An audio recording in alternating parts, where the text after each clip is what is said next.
नमस्कार दोस्तों, मैं लाल बहादुर आपका बहादुर सर ऑनलाइन क्लासेस में स्वागत करता हूं।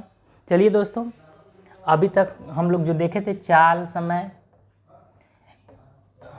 ये सब का ग्राफ देखे थे। हम लोग सभी ग्राफ देख के अब ख़त्म किए हैं, ग्राफ बना के ख़त्म किए हैं। जैसा इसका था ऐसे ही त्वरण का ग्राफ भी होगा, सेम मतलब होगा। चलिए अब हम लोग देखते हैं त्वरण के बारे में कि त्वरण क्या होता है। ठीक है, अब आज बात करेंगे त्वरण के बारे में कि त्वरण क्या होता है और कितने प्रकार का होता है, और गति के समीकरण के बारे में इस वीडियो में चर्चा होगी। 3 चीज़ों की चर्चा होगी दोस्तों। तो पहले त्वरण देख लेते हैं, त्वरण क्या होता है। तो त्वरण क्या होता है, मान लीजिए कोई पिंड है, इस पिंड की स्पीड पहले है 10 मीटर प्रति सेकेंड। इस पिंड की जो स्पीड है कितनी है, 10 मीटर प्रति सेकेंड।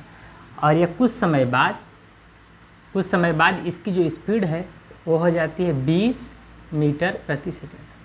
कुछ समय बाद इसकी स्पीड हो जाती है 20 मीटर प्रति सेकेंड।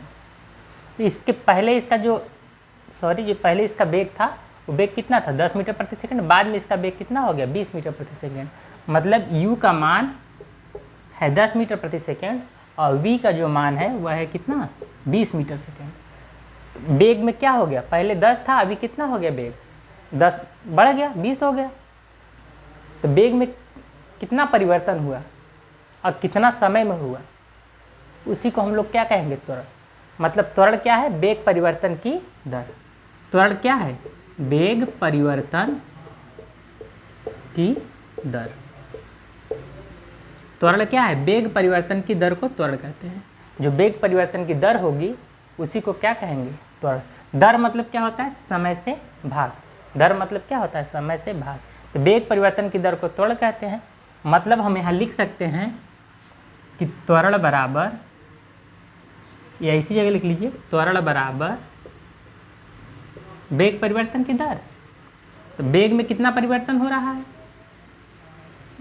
वेग में परिवर्तन कितना हो रहा है, मतलब इसको हम कैसे लिख सकते हैं सूत्र बनाने के लिए, वेग परिवर्तन, और दर का मतलब हमने बताया, दर का मतलब समय से भाग।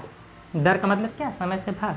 वेग में परिवर्तन, अब देखिए वेग में परिवर्तन, तो पहले वेग कितना था u, बाद में कितना हो गया v। परिवर्तन निकालेंगे, बड़ा में से छोटा घटाएंगे, मतलब v माइनस u बाई समय को दिखाएंगे t से, और त्वरण को किससे दिखाते हैं, a से।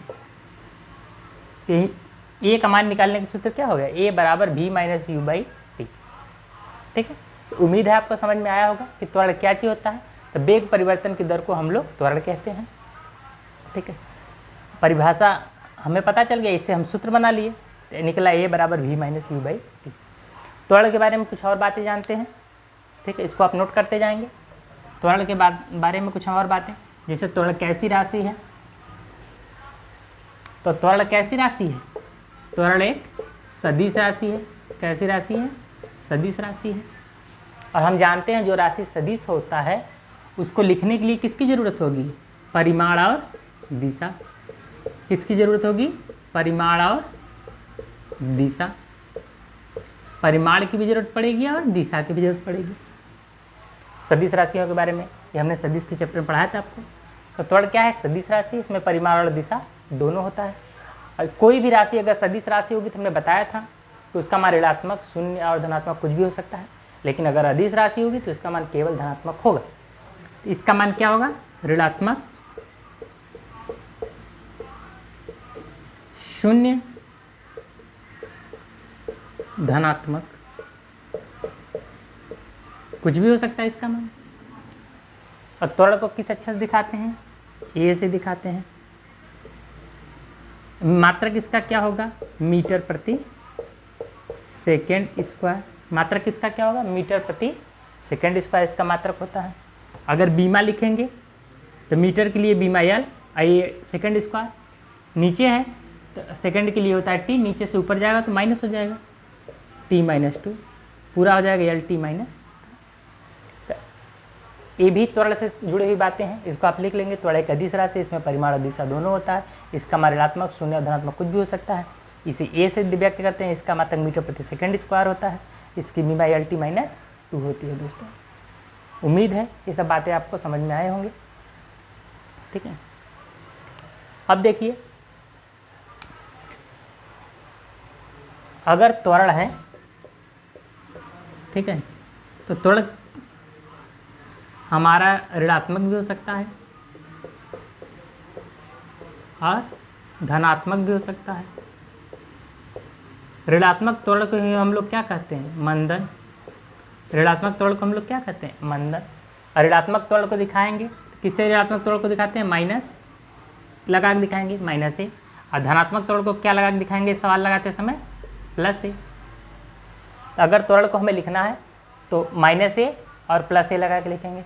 -a रहेगा तो उसे ऋणात्मक त्वरण या मंदन कहेंगे। स्पीड धीरे धीरे कम हो रही है। अभी मान लीजिए 50 की स्पीड है, धीरे धीरे स्पीड घटते घटते 30 की हो गई, तो यहाँ पर क्या हुआ है? मंदन हुआ है, तो माइनस लगा के लिखेंगे। अगर बढ़ रहा है वेग उसका, अभी वेग 50 का है, फिर हो गया 80 का वेग हो गया, तो वेग बढ़ा तो वहाँ पर धनात्मक त्वरण होगा, +a लगा के लिखेंगे उस त्वरण को। तो त्वरण को लिखने के भी तरीके भी आपको पता चल गया। चलिए, अगर एक ही वेग से चल रहा है, 50 से ही चल रहा है, 60 से ही चल रहा है, एक ही वेग से चल रहा है, उसमें त्वरण का मान क्या होगा? 0। चलिए आगे देखते हैं। त्वरण आपको समझ में आ गया होगा। त्वरण कितने तरह का होता है इसके बारे में जानेंगे। त्वरण के प्रकार। त्वरण कितने प्रकार का होता है? तो त्वरण कितने प्रकार का होता है?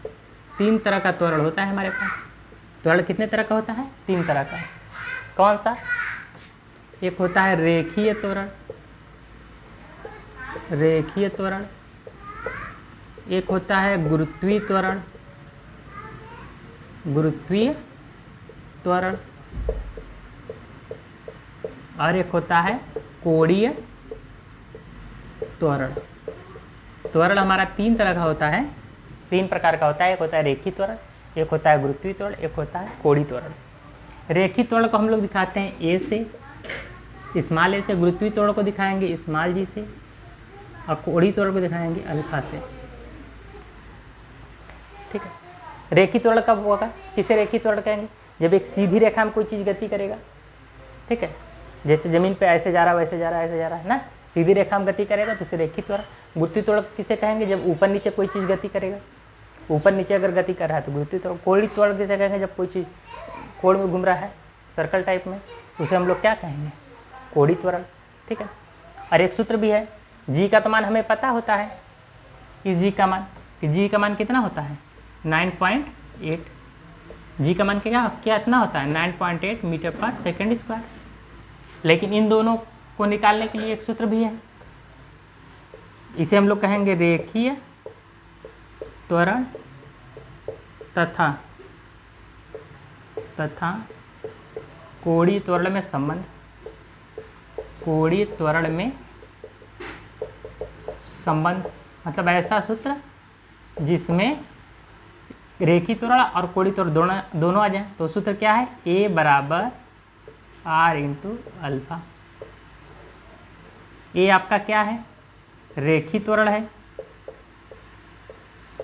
ए क्या है? आर क्या है? त्रिज्या है। और अल्फा क्या है? कोणीय त्वरण है। तो उम्मीद है कि त्वरण के प्रकार भी आपको समझ में आ गए होंगे। अगले जब बल ये सब के बारे में बताएंगे उसके बाद हम इस त्वरण की चर्चा भी करेंगे, इसको भी बारे में आगे हम लोग पढ़ेंगे। ठीक है दोस्तों, अभी केवल इसके बारे में देखते हैं। तो अभी रेखीय त्वरण के बारे में आप जान गए कि रेखीय त्वरण कितने प्रकार के होते हैं, रेखीय त्वरण और कोणीय त्वरण में क्या संबंध होता है। ठीक है, चलिए देखते हैं गति के समीकरण के बारे में। अब गति के कितने समीकरण होते हैं, ये परीक्षा में बार बार पूछा जाता है और इस पे सवाल भी आता है। गति के समीकरण, तो गति के समीकरण कितने होते हैं? 3। गति के कितने समीकरण होते हैं? 3। पहला होता है v बराबर स्मॉल v बराबर u प्लस at। दूसरा होता है s बराबर u T plus half A T square, और तीसरा होता है वी स्क्वायर बराबर यू स्क्वायर प्लस 2ax। ये 3 सूत्र हो गए। एक सूत्र और आ जाता है इसी चैप्टर से,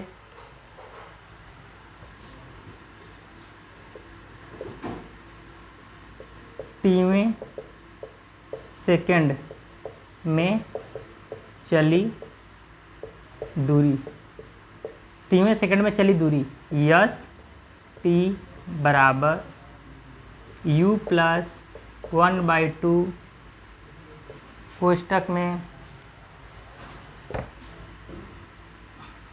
ए कोष्टक में 2t - 1। ये सूत्र होता है टीवें सेकंड में चली गई दूरी यस टी बराबर u प्लस 1/2 ए कोष्टक में 2t - 1।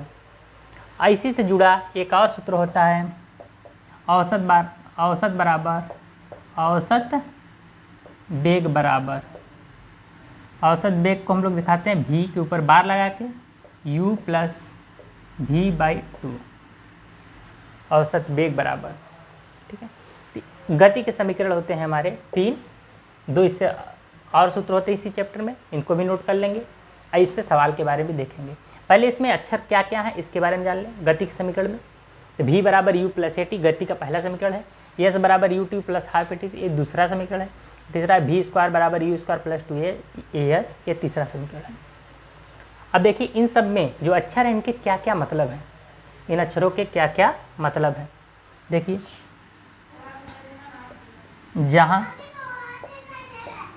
जहाँ u बराबर क्या है प्रारंभिक वेग, u का मतलब होता है प्रारंभिक वेग, v का मतलब होता है अंतिम वेग, t मतलब क्या होता है समय होता है, s मतलब क्या होता है दूरी होता है, चली गई दूरी होता है।